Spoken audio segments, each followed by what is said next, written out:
About to embark on a new chapter this morning. And we're moving through the book fairly well. Let's see, where are we now? Page 192. I don't know if we're halfway through the book or not. Let's see. We are. We are almost halfway through the book. So this new section is part 3, God the Creator and Creation. Who are we? The doctrine of human beings. And that's a question that gets asked a lot. You know, who are we, or why are we here? Type of questioning from humanity, and not just within the church, but I want to say it's humanity altogether. You know, including whether you're looking at someone who's religious or an atheist or an agnostic. I mean, I think we're all trying to figure out why we're here. Yeah, scene in the Breakfast Club where Brian has the pen clipped on his lower left. Who am I? Yeah, that's right. Yeah, Anthony Michael, was that? Anthony Michael, all right. Yeah. And then he grows up and he's gigantic. He's huge. Yeah, strange. Yeah. He looks totally different from when he did a lot of those John Hughes type of movies. All right, so who are we?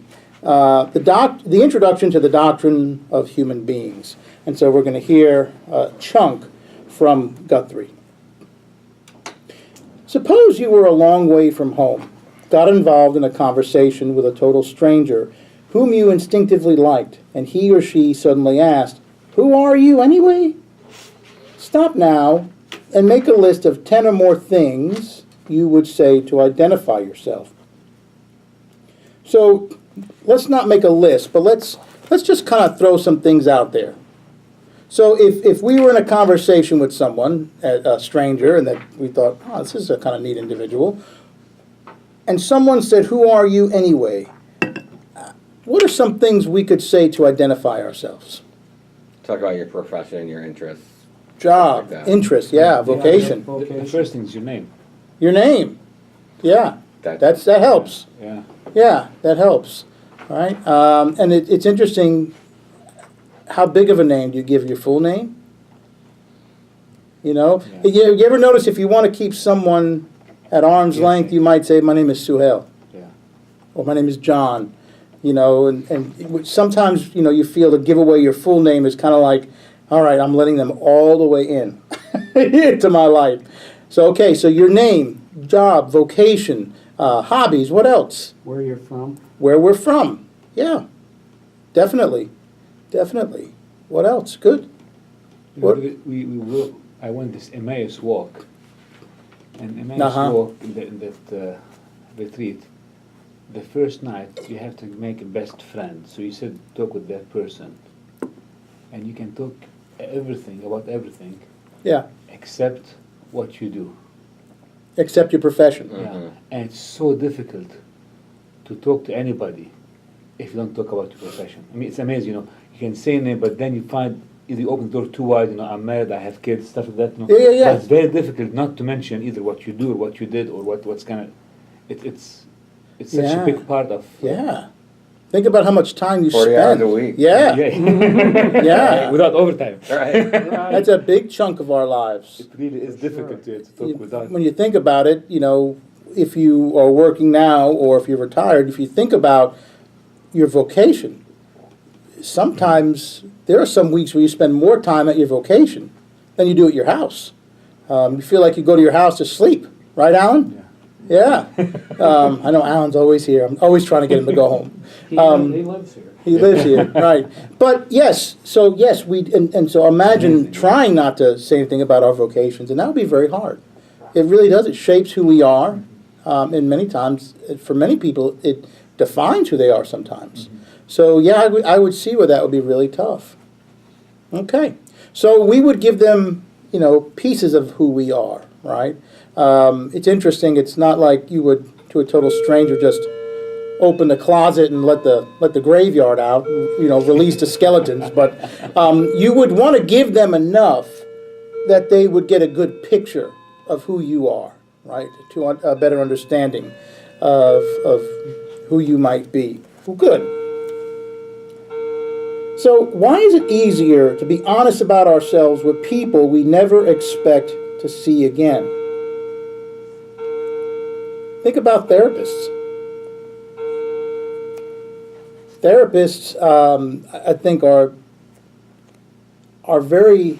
I think therapists are unique because when you sit in front of a therapist, you know, a lot of people would just let it rip. That you wouldn't do with maybe a family member, close friend. So with a stranger that you might never see again, you might go deep. I mean, you might get deep. You might open a closet and let a few skeletons out. I don't know how fast you would do that. But with people we really don't know that well, or we may never see again, you know, being truthfully honest might be a little bit easier. When you have finished, let's ask ourselves directly, who am I? And add to the list those things too close to home to tell a stranger.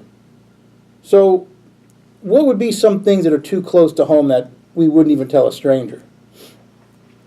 Our weight. Yeah, no, good. Weight. Yes, that's one of them, sure. Your troubles. Yeah. Your troubles. Medical problems. Medical problems, good. I find out strangers sit on the bus and tell me their medical problems every Oh, I day know. of the week. How does that make you Can't feel? wait to spill about Yeah. this surgery and that surgery and Right. you know. Yeah, But Don's right in one point. A lot of people when they're faced with terminal illnesses don't want to tell anybody. Yeah. yeah. You know, it's weird, not weird like, not funny like ha-ha, but odd in an odd way.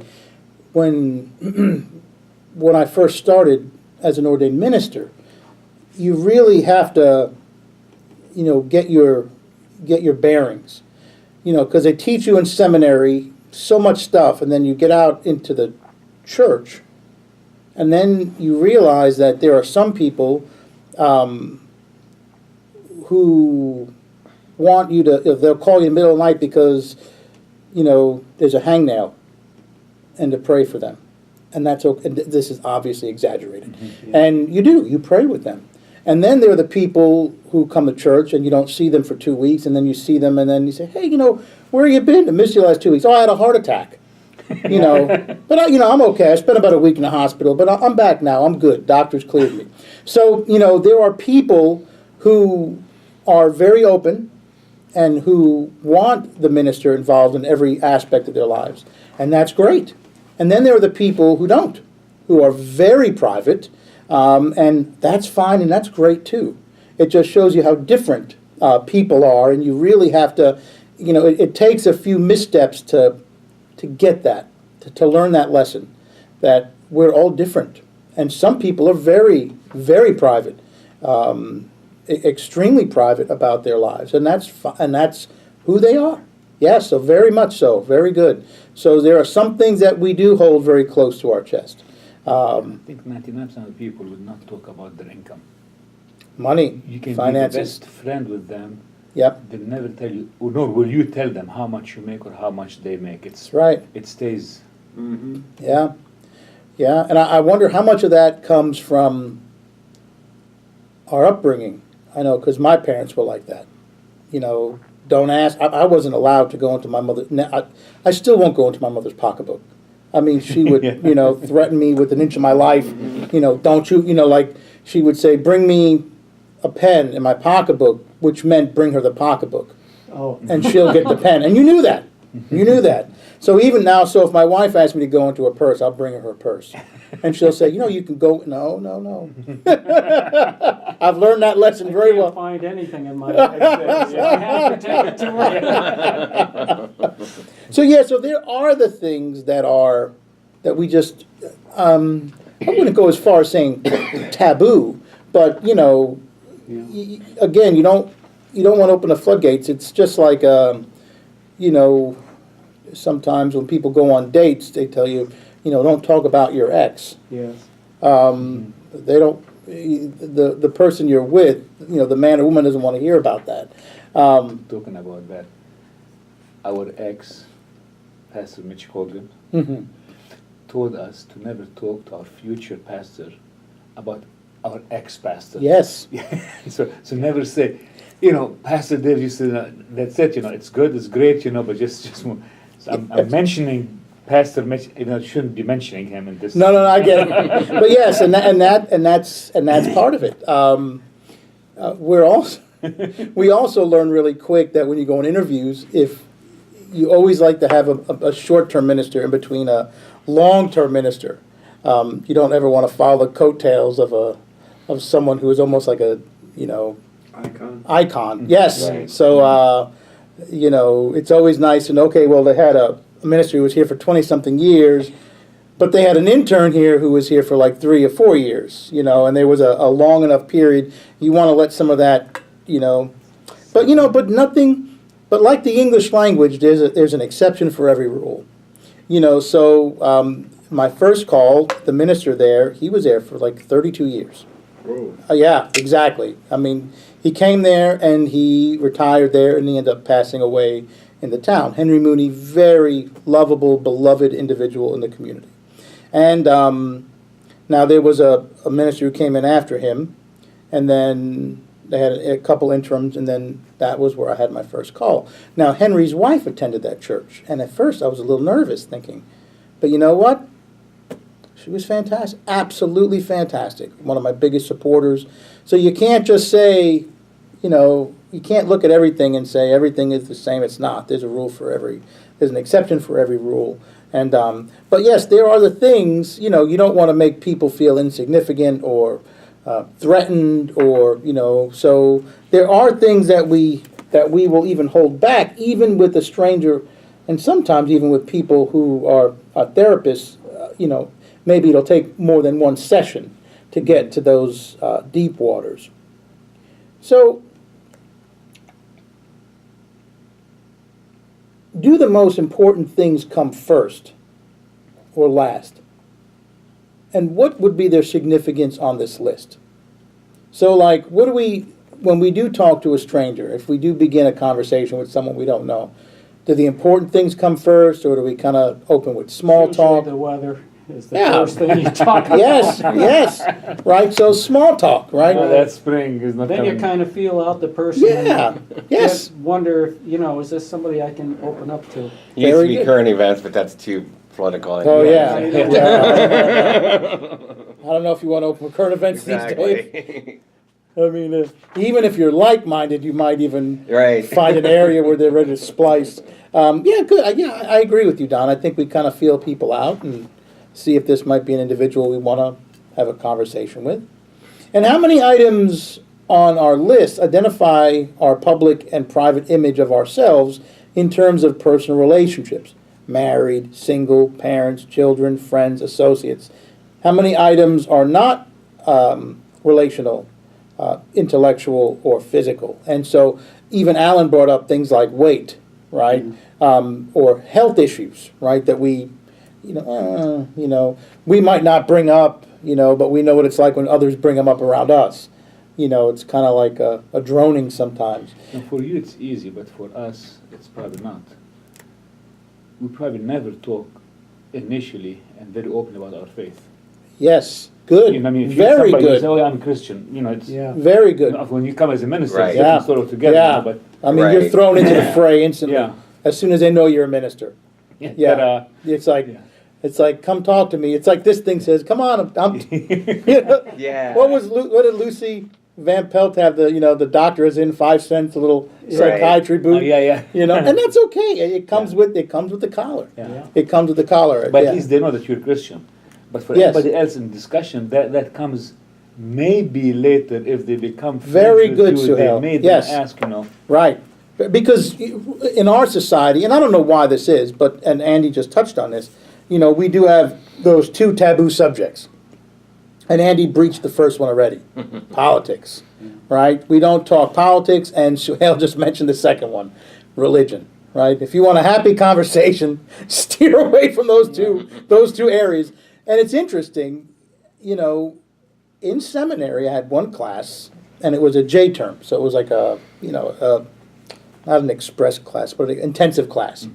And in this class, we had to go out and buy either clerical shirts or a dickie.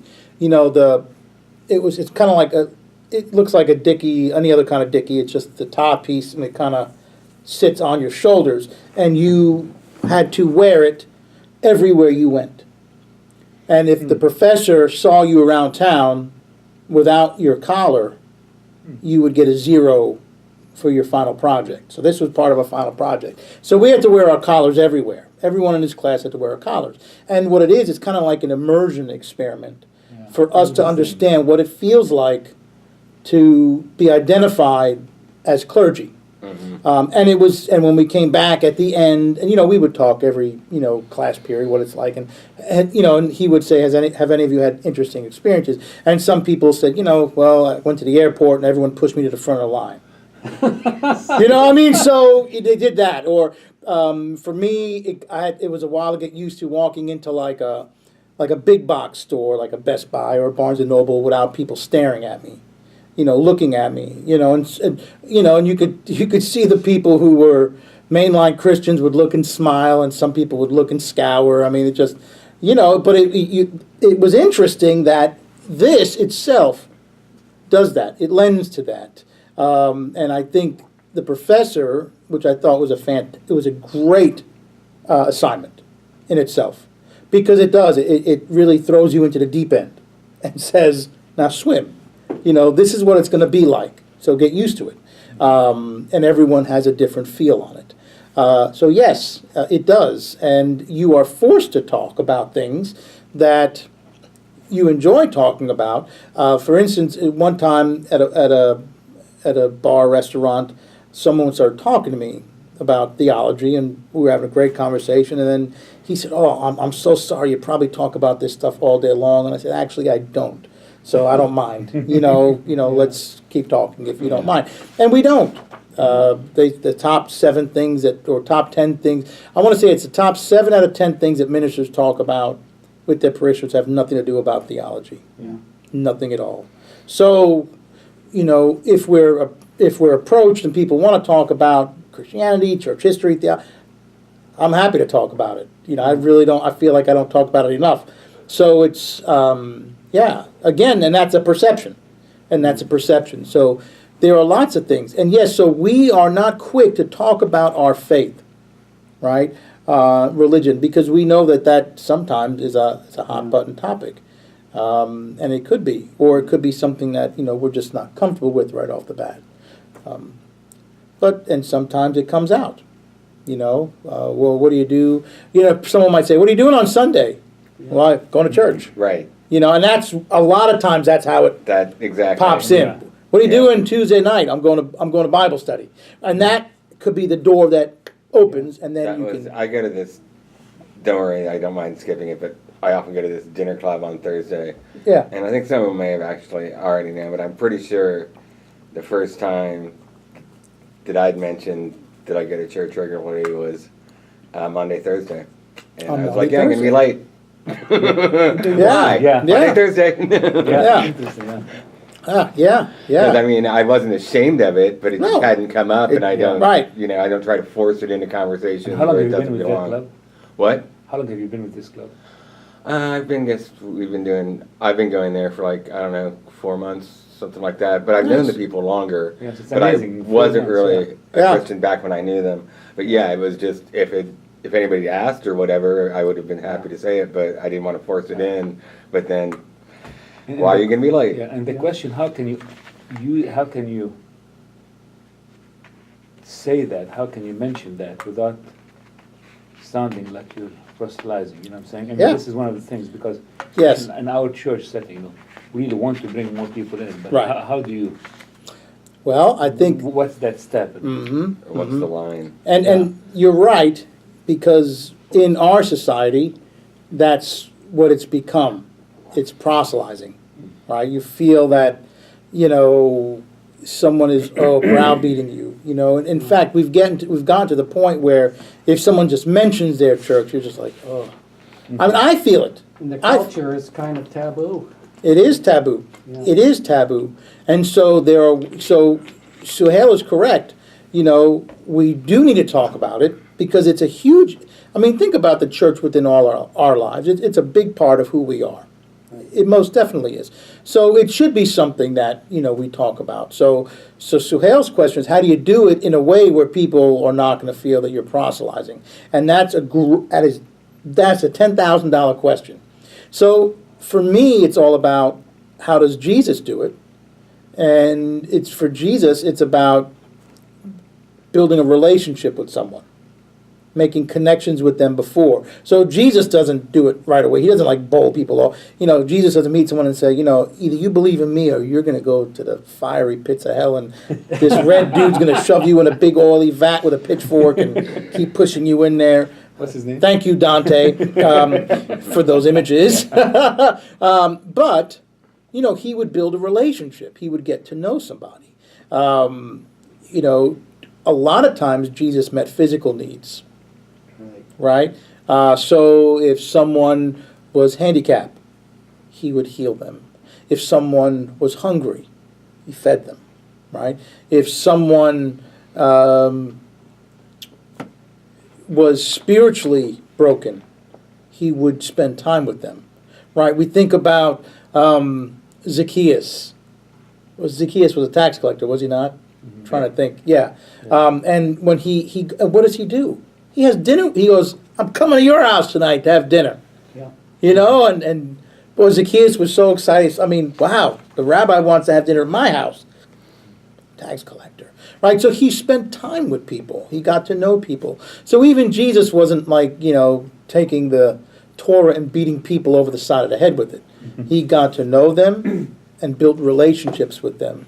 And then people were open to his message. Some years ago, I was at an event, and the man speaking was an ordained minister. Mm-hmm. I can't remember where it was, but it's got to be 8 or 9 years ago. He said, something's happened in this country. And he said, you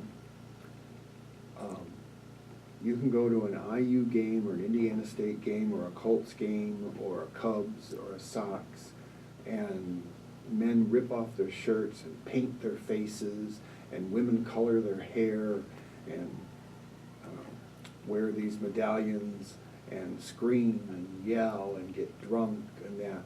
But the minute I'm somewhere in public and I say amen, I'm a fanatic.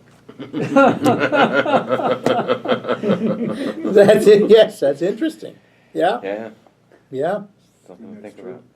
Yeah. That is something to think about. That's our culture. Yeah. That's our culture. I always think, it's funny when we talk about the ancient Romans, I always think to myself and just kind of smile and shake my head thinking, we ain't too far off. Yeah, we don't put people in arenas anymore, but, we're not too Definitely far some off. bread and circuses. There's going definitely on. some bread and circuses going on in our world. So again, yes, I mean, we can look at other civilizations and say, oh gosh, look at them, look at that. It's the same thing for me when you read the Hebrew scriptures and look at ancient Israel. I can't believe they did that. I can't believe they did that. And you just want to say, we do stuff like that all the time. It's like we're no better than these people. They, and they had God with them, right? God traveled with them as a tower of fire or a pillar of smoke. God's presence was literally with them, and they still messed up. Right. So it's like, to me, human nature is human nature. And Alan's correct. I mean, it's, that he's the fanatic. And, yeah. And we all get involved in that. We all get whipped up into that type of rah-rah, And I'm not saying it's wrong or right. I'm just saying it is what it is. But why is it that... So, again, Jesus built relationships. And got to know people on a personal level. Did you ever see the movie Say Amen, Somebody? No. The Albertina Walker? It's actually a movie about gospel music. But that somebody felt the need... Who was in it? ...to write it. Albertina Walker and... about 8 or 9 gospel greats were in the movie. And... somebody felt moved to write a song that says, say amen, somebody. Yeah, well, it's similar but different. It's as a minister, sometimes if you tell jokes from the pulpit, in like a sermon, and no one laughs, and you kind of look around like, Wake up! help me, someone help me. During my internship in Tuscaloosa, I preached at a Presbyterian church. Wasn't the one I was interning at. Very nice congregation, sweet people, and my first time preaching there, I preached there a few times. The first time I preached there, I gave what I thought was a pretty humorous, very light sermon that day. And no one laughed. People just sat there stone-faced. And I'm thinking, I am people. absolutely bombing. And, I'm thinking, I'm going to be crucified when I walk through those doors. And as people were leaving, as I was greeting people in the narthex, wonderful sermon. Thank you so much for being here. We had a wonderful time. Thank you for being with us. Thank you for being with us. I'm just like, when you want to say, hey, next time I say some jokes, laugh. But some congregations do, and some, some are more jovial and some are not. And I think it also deals with the minister. I think, sometimes we feel that you can't be like that in church. But Especially sure. if it's a minister that you're not used to. Correct. I think people don't know what to do. Can I laugh? We all like to laugh at you. I know it. I hear it. I feel it. I feel it all the time. There are these people who, And that's my wife. She starts it. there are these people who you say a joke to and look in the face and say, that's so funny. That's hilarious. Wow, this is very, very funny. Right. And they don't crack a smile. The whole thing is like this. This is very funny. Yeah, it's like reverse dry humor. Yeah. It's like Bob Newhart, but Bob Newhart saying, "Oh, funny, nice joke." I loved Bob Newhart. He's not dead. I like Bob Newhart. Yeah. Right. I shouldn't say liked. He's still around, but I do like his dry humor. So yeah, so there are there's a lot of things, and so when we introduce ourselves to strangers, we tell people some things and we withhold some things back. We all have those friends that, I have a handful of friends that know everything about me. I'm an open book to. Like, I feel comfortable that I could pick up the phone and say, hey, this is what's going on. Remember, when I felt this way, what do you think? I need someone to talk to. And then you have acquaintances, people that you keep, on the periphery, but you enjoy spending time with. And then we have strangers that, strangely enough, we can go pretty deep with a stranger that we might never see again. But this is, all about trying to figure out who we are. So, and then they said, how many items are public? We talked about, relationships. And then the final one, which of the following categories are emphasized and which are left out? Politics, nationality, party, conservative, liberal, convictions. Economics, right? Suhail said we don't talk about money. Business, profession, indications of financial status and needs. Religion. So we got the top three already. Church affiliation, reference to God, physiology, sex, state of health, right? Who mentioned health issues? I did. Right? Okay, state of health, physical characteristics, right? Weight, age, culture, racial or ethnic identity. We didn't get that one, but degree of education, artistic taste, leisure time activities. These said hobbies, right? Psychology. Somebody did say where you're from, which... Oh, yeah, who said that? Where you're from? Yeah, good. I guess that would be ethnic identity is somewhat, or Could get culture. into that. That's part of culture. Yeah, very good, very good. And then psychology, expressions of happiness or unhappiness, loneliness, fears and anxieties, likes and dislikes. So we shot that number 3 list up pretty good. I mean, that list has a lot of holes in it. It's the ink of the type is only holding that list together. So we did a great job in that, and these are the categories which are either left out or okay, I think I could talk about, politics with this individual or religion with this individual, or this is a personal trainer. Maybe I should talk to this individual about my weight. But there has to be that segue, that bridge that you feel safe to cross over to be able to breach one of these subjects, right?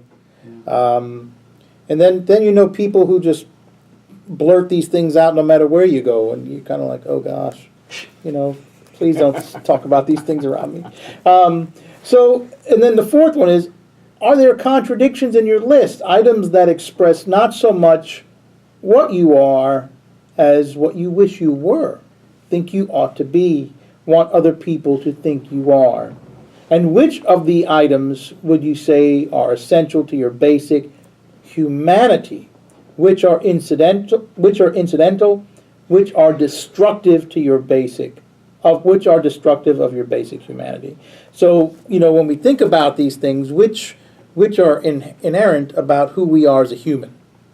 And it might be all of them to us, or it might be some of them, maybe none of them.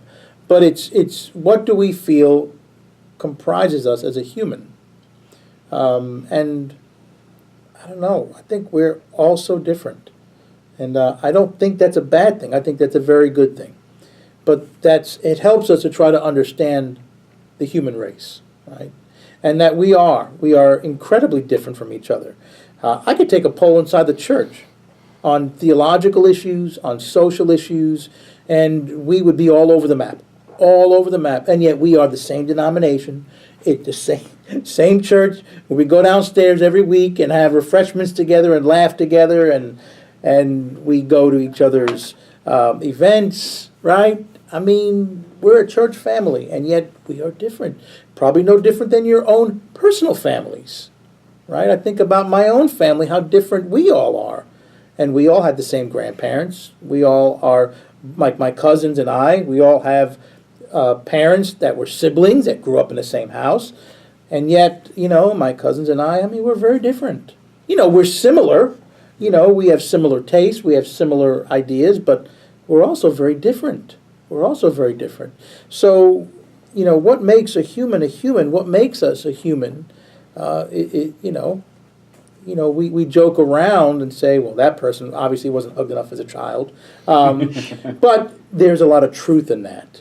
There's a lot of truth in that, and something, we chuckle about, but it's also a serious thing, and so all of these things go into making us who we are as individuals, right? So the doctrine of human beings, who are we, is a very deep theological category, because we have never been one homogeneous group.